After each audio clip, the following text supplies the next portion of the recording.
Fala galera, Fernando da Audio Setup. Resolvi fazer um vídeo aqui, né, falando de um recurso que tem na maioria dos equalizadores, tá? Esse recurso aqui, ó, High Cut e Low Cut, tá? Falando numa linguagem bem simples, isso aqui corta agudos e corta grave. Na maioria das igrejas que eu visito para fazer uma avaliação lá no som, nas postagens que eu tenho visto em grupos do Facebook, esse recurso costuma estar assim, né? A maioria das pessoas acham, né, que como esse aqui do ganho, né, o meio aqui é 0, eu tenho aqui mais 10 dB para a direita ou menos 10 dB para a esquerda, né? Aqui eu aumento o sinal e aqui eu diminuo o sinal e no meio está em 0. Mas esses dois ajustes aqui, né, eles funcionam de uma forma diferente. Na verdade, para eles estarem, né, para eles não estarem atuando, eu tenho que colocar esse aqui totalmente para a direita e esse outro totalmente para a esquerda. Eu liguei aqui um analisador de espectro, tá? Estou enviando aqui um sinal, um ruído rosa, que ele emite todas as frequências e tá passando por esse equalizador e fazendo um loop, voltando pela entrada de RTA aqui, né? A entrada para microfone desse analisador. Eu vou pegar aqui agora o recurso aqui de High Cut ou para corte de agudo, e olha só o que acontece se eu deixar aqui no meio. Vocês vão perceber que as frequências de agudo, né, eu diminuí as frequências de agudo. Vou colocar mais, ó. Olha aqui o que aconteceu. Eu estou cortando agudo. Aqui tem a indicação 40K, né? A maioria aqui eu começo a contar a partir de 20, né? Esse último aqui, ó, são 20K. Então, só mesmo quando chegar aqui perto de 30 que ele vai começar, tá vendo? Ó, no caso desse daqui da Behringer, por exemplo, eu vou mostrar aqui, ó, do outro lado aqui, tá vendo? Ele também tem esse recurso, High Cut e Low Cut. Voltando aqui pro da Piven. Aqui, ó. Então o que acontece? Se eu deixar aqui no meio, na verdade eu estou cortando um pouco a frequência de 10K para cima, que seria basicamente essas frequências aqui, ó. Daqui até aqui, né? Tá vendo aqui, ó, 10K, 12,5, 16 e 20. Então esses quatro primeiros aqui, como se eu estivesse cortando, né, diminuindo esse sinal de agudo aqui. E desse lado aqui, Low Cut seria grave. Aqui no caso ele vai pegar a maioria, algumas frequências de subgrave.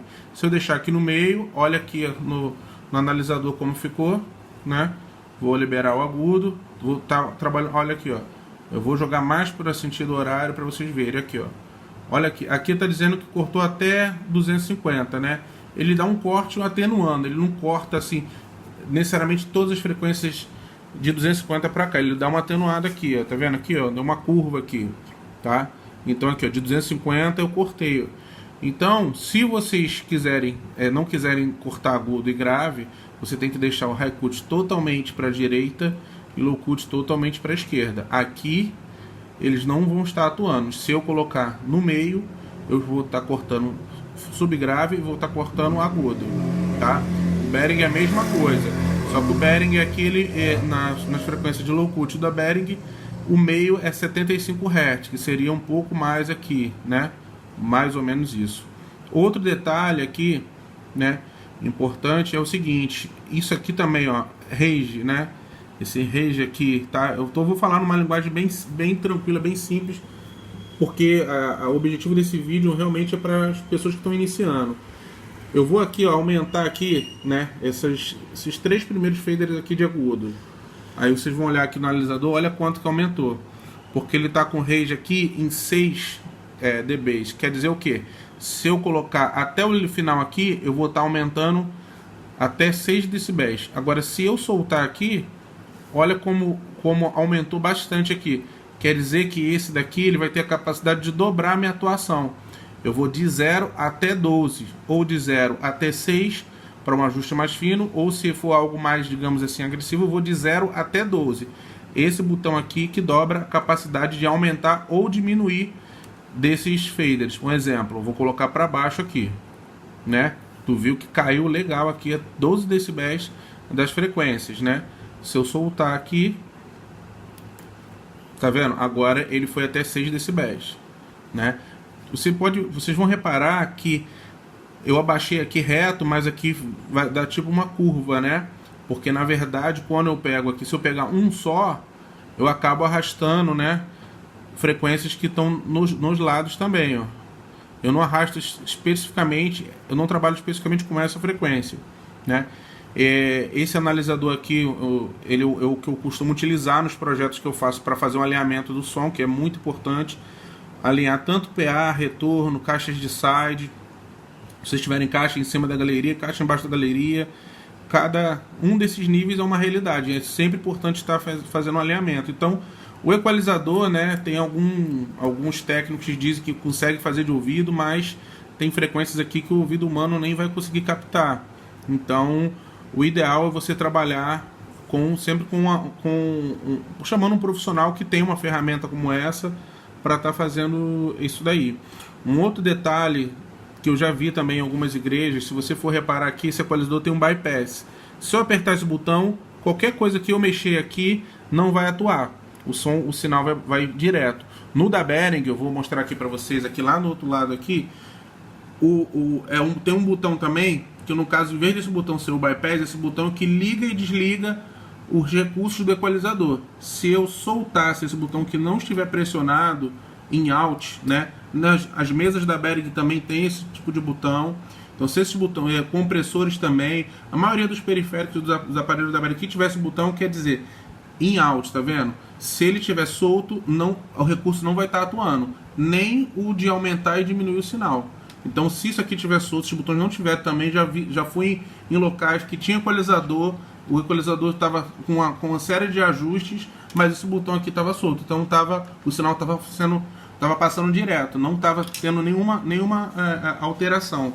Esse daqui já é o recurso de bypass, pressionando esse botão de bypass, eu acabo eliminando, né, os recursos do equalizador, o sinal vai passar direto. Bom, a princípio seria só isso, tá? Muito cuidado com esse recurso de low cut, high cut, porque senão você de repente vai estar diminuindo aí os agudos, vai estar diminuindo um pouco da entendibilidade aí, tirando um pouco do peso das caixas.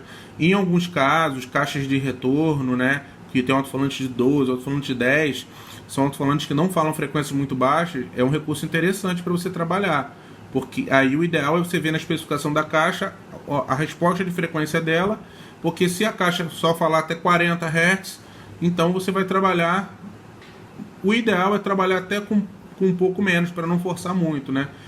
Então eu não vou falar, se ela, o máximo dela, a frequência mais baixa que ela suporta é 40, eu não vou necessariamente trabalhar em 40, eu posso trabalhar na faixa de 50, falando de retorno, tá? E outro detalhe importante é o seguinte, esse recurso não substitui o crossover, tá? O crossover ele divide as frequências. Esse daqui, esse corte aqui nas frequências é só para atenuar mais, tá? Então assim, ele não substitui o crossover, tá? Do mais é isso, galera. Se alguém tiver mais alguma dúvida, pode chamar na página da empresa, Audio Setup. E eu vou estar deixando o meu contato depois aí no final da descrição do vídeo. Se alguém quiser agendar, para agendar uma visita, para fazer uma avaliação lá no sistema de som, pode ficar à vontade.